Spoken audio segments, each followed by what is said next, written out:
வணக்கம். தின செய்திகள். முதலில் தலைப்புச் செய்திகள். பொன்சேகாவின் பாராளுமன்ற பதவி பறிபோனது. பொன்சேகா குறித்து அனுமாவிற்கு அக்கறை இல்லை, கெஹலிய குற்றச்சாட்டு. லக்ஷ்மன் நிபுணராட்சிக்கு பாராளுமன்றம் செல்ல வாய்ப்பு. இனி விரிவான செய்திகள்.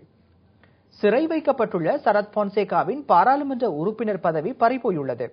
இதுகுறித்து பாராளுமன்ற செயலாளர் தேர்தல்கள் ஆணையாளருக்கு கடிதம் ஒன்றை அனுப்பியுள்ளார்.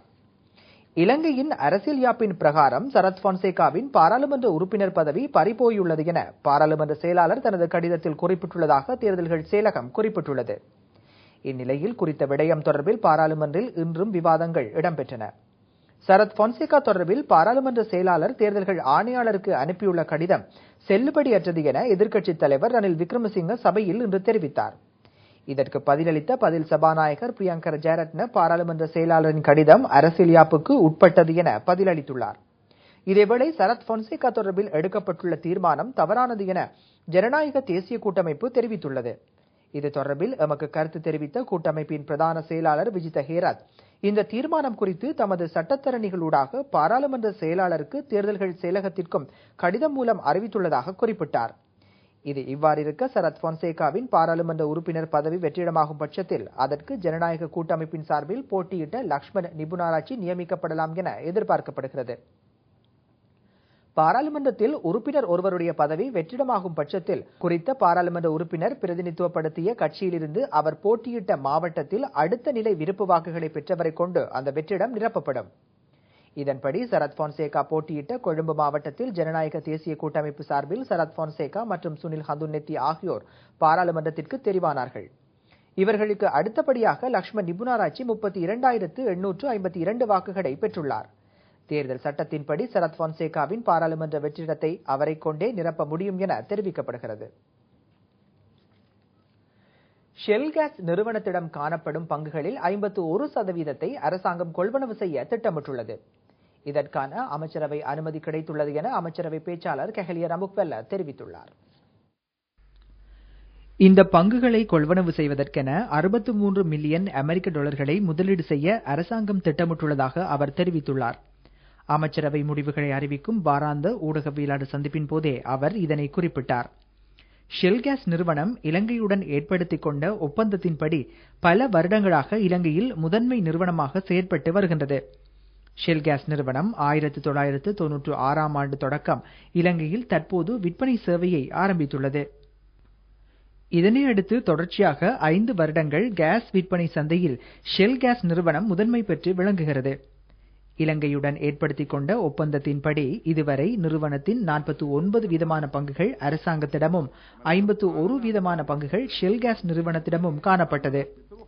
அமைச்சரவை அனுமதியை அடுத்து நிறுவனத்தின் 51 பங்குகளை அரசாங்கம் கொள்வனவு செய்ய உள்ளது.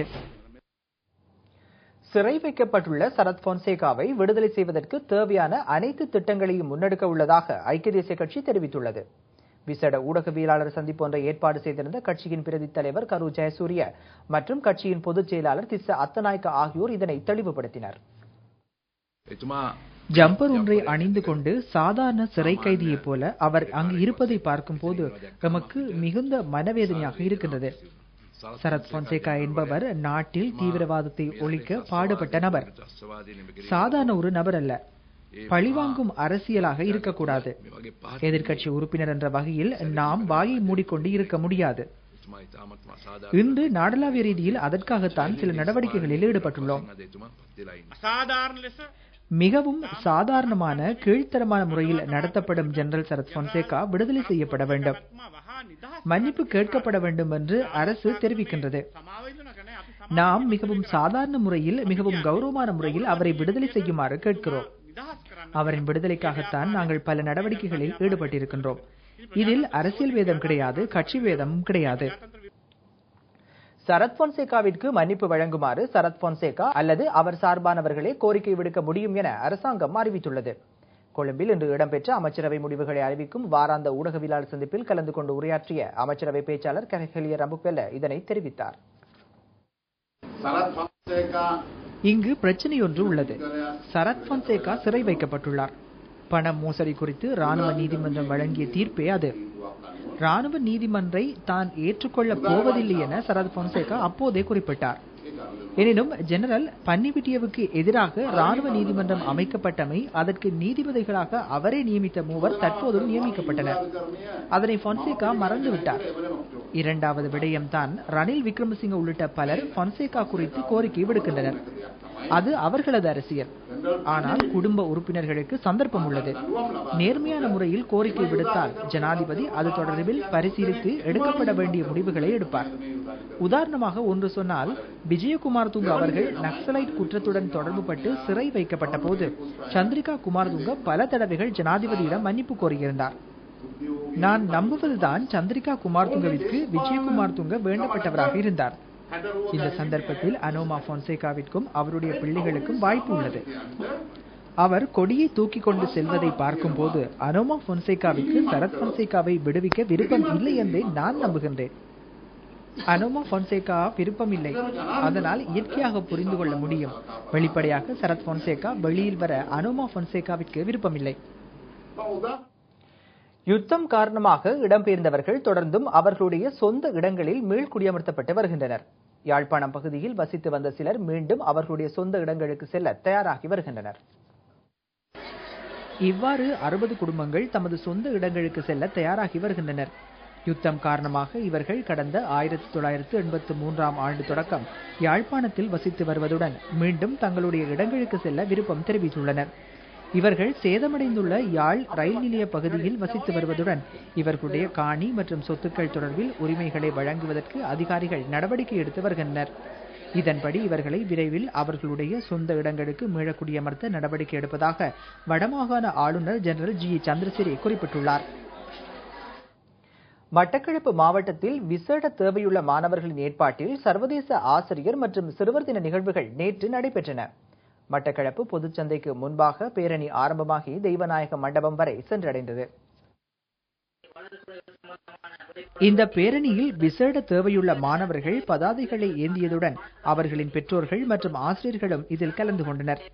இதனைத் தொடர்ந்து வேதநாயக மண்டபத்தில் இடம்பெற்ற மாணவர்களின் கலை நிகழ்வு அனைவரது கவனத்தையும் ஈர்த்தது. கடந்த 20 வருடங்களாக விசேட தேவையுள்ள மாணவர்களை மேம்படுத்தும் பணியில் புகலிடம் அமைப்பு ஈடுபட்டு வருவதாக அதன் அமைப்பின் குழு தலைவர் ரத்னேஸ்வரி தெரிவித்தார். மட்டக்களப்பு மாவட்டத்தில் 5 பிரதேச செயலக பிரிவுகளில் 7 நிலையங்களை அமைத்து 154 பிள்ளைகளுக்கு இயல்பு வாழ்க்கை தொடர்பிலும் அவர்கள் கல்வி மற்றும் சமூக மேம்பாடு உட்பட பல்வேறு விடயங்கள் தொடர்பிலும் பயிற்சி அளிக்கப்பட்டு வருகின்றது. அத்துடன் மட்டக்களப்பு மாவட்டத்தில் உள்ள 84 கிராமங்களைச் சேர்ந்த 420க்கும் மேற்பட்ட விசேட தேவையுள்ள மாணவர்களின் கல்வி மற்றும் சுகாதாரம், தொழிற்பயிற்சி தொடர்பிலும் செயற்பட்டு வருவதாக அவர் தெரிவித்தார். வடமாகாண தமிழ் கலை இலக்கிய விழா கிளிநொச்சியில் இடம்பெற்றது. 3 தசாப்த காலமாக இடம்பெற்ற உள்நாட்டு யுத்தம் முடிவற்ற பின்னர் கிளிநொச்சி மாவட்டத்தில் முதல் தடவையாக இவ்வருடத்திற்கான வடமாகாண தமிழ் கலை இலக்கிய விழா இடம்பெற்றுள்ளது. வடமாகாண கல்வி பண்பாட்டு அலுவல்கள் விளையாட்டு அமைச்சின் அனுசரணையில் பண்பாட்டு அலுவல்கள் திணைக்களம் 2010 ஆண்டிற்கான தமிழ் இலக்கிய விழாவினை சிறப்பாக நடத்தியுள்ளது. இம்மாதம் 2ஆம் திகதி முதல் 5ஆம் திகதி வரை கிளிநொச்சி இந்து கல்லூரியில் முழு நாள் நிகழ்வாக 2 அமர்வுகளில் இந்நிகழ்வுகள் இடம்பெற்றன. இறுதி நிகழ்விற்கு பிரதம அதிதிகளாக பாரம்பரிய கைத்தொழில் மற்றும் சிறுகை தொழில் அபிவிருத்தி அமைச்சர் டக்ளஸ் சிவானந்தா, வடமாகாண ஆளுநர் மேஜர் ஜெனரல் ஜி சந்திரசிறி ஆகியோர் கலந்து கொண்டனர். மேலும் பண்பாட்டு பேரணி, தமிழரின் வீரத்தை மையப்படுத்தும் ஊர்தி ஊர்வலம் என்பன இடம்பெற்று இந்து கல்லூரி மண்டபத்தை வந்தடைந்தது. பிரதம அதிதிகளாக அழைக்கப்பட்டிருந்தவர்கள் தமிழ் தாயின் உருவச்சிலைக்கு மலர் மாலை அணிவித்து கௌரவித்தனர். இதேவேளை குறுந்தரை போட்டியில் வெற்றி பெற்ற கலைஞர்களுக்கு சான்றிதழ்களும் வழங்கி கௌரவிக்கப்பட்டது. இத்துடன் செய்திகள் நிறைவடைந்தன. வணக்கம்.